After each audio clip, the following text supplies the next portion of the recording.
តើហាងឆេងមាសបានបន្តងើបឡើងខ្លាំងបន្ថែមទៀតនៅក្នុងព្រឹកថ្ងៃសុក្រនេះបើកអ្នកនេះទិញលក់ហាងឆេងមាសឥឡូវនេះលោកអ្នកនឹងទទួលបានការបន្តបណ្ដាលនិងការប្រឹក្សាពីអ្នកជំនាញព្រមទាំងក្លាយជាសមាជិកនៅក្នុង Channel VIP ដែលគិតថ្លៃ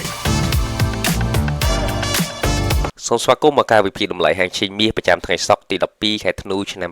2025យើងឃើញថាតម្លៃហាងឆេងមាសបានបន្តកើនឡើងបន្ថែមទៀតដោយបើកផ្សារនៅព្រឹកថ្ងៃសុក្រនេះគឺនៅតម្លៃ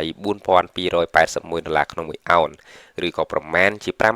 $5,157ក្នុង1ដំឡឹងការកើនឡើងនៃតម្លៃមាសនៅពេលថ្មីនេះគឺដោយសារតែការធ្លាក់ចុះនៃតម្លៃលុយដុល្លារ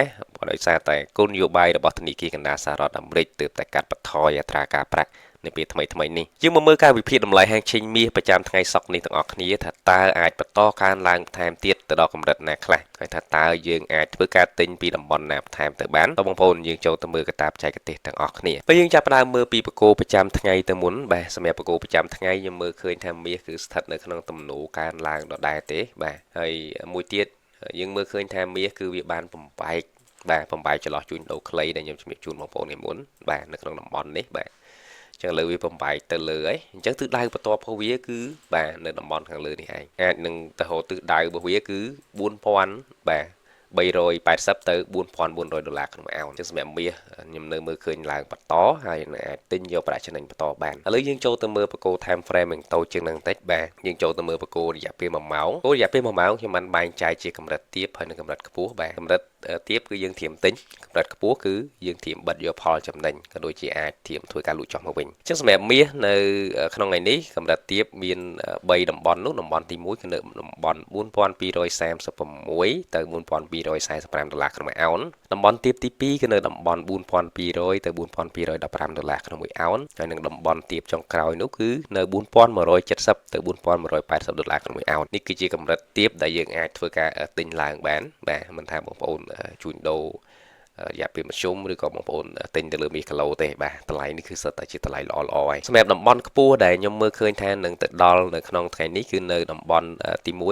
1$4,300ទៅ$4,310ក្នុង1អោនបាទហើយតំបន់ខ្ពស់វាមួយទៀតបើសិនជាបំបែកទៅហើយបាទគឺមានតែតំបន់ខ្ពស់ចាស់ពោះវានឹងឯងនៅ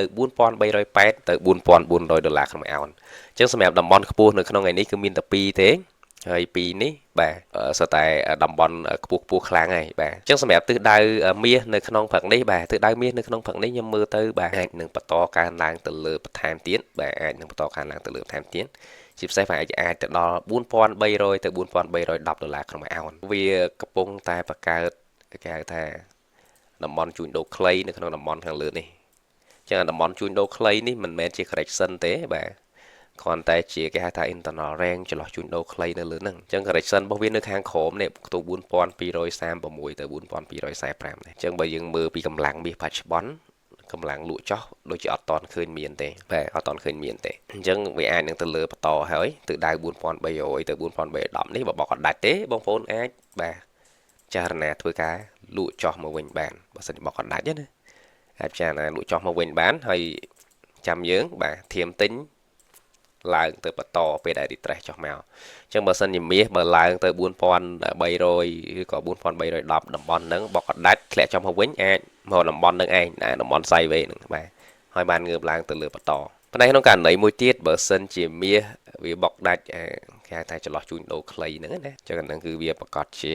correction មកតំបន់ទាបខាងក្រោមនេះបាទមកតំបន់ទាបខាងក្រោមហ្នឹងខ្ទង់$4,236ទៅ$4,245តំបន់ហ្នឹងគឺល្អទិញឯងបងប្អូន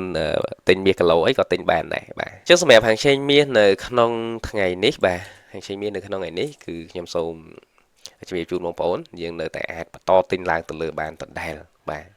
អាចបន្តទិញឡើងយកផលចំណេញសម្រាប់បងប្អូនដែលបានទិញហើយអាចបន្តទុកយកបន្ថែមទៀតបានហើយមួយវិញទៀតសម្រាប់បងប្អូនដែលចង់បើកគណនីបាទបើកគណនីទិញលក់ហាងឆេងតាមប្រព័ន្ធធនាគារបងប្អូនអាចតាក់ទងមកកាន់លេខទូរស័ព្ទដែលខ្ញុំបានដាក់នៅក្នុង caption ខាងលើបានអញ្ចឹងថ្ងៃនេះខ្ញុំមានតែប៉ុណ្្នឹងទេបាទសូមអរគុណសូមគោរពលាបើកគណនីទិញលក់ហាងឆេងមាសឥឡូវនេះលោកអ្នកនឹងទទួលបានការបន្តបណ្ដាលនិងការប្រឹក្សាពីអ្នកជំនាញព្រមទាំងក្លាយជាសមាជិកនៅក្នុង Channel VIP ដែលគិតថ្លៃ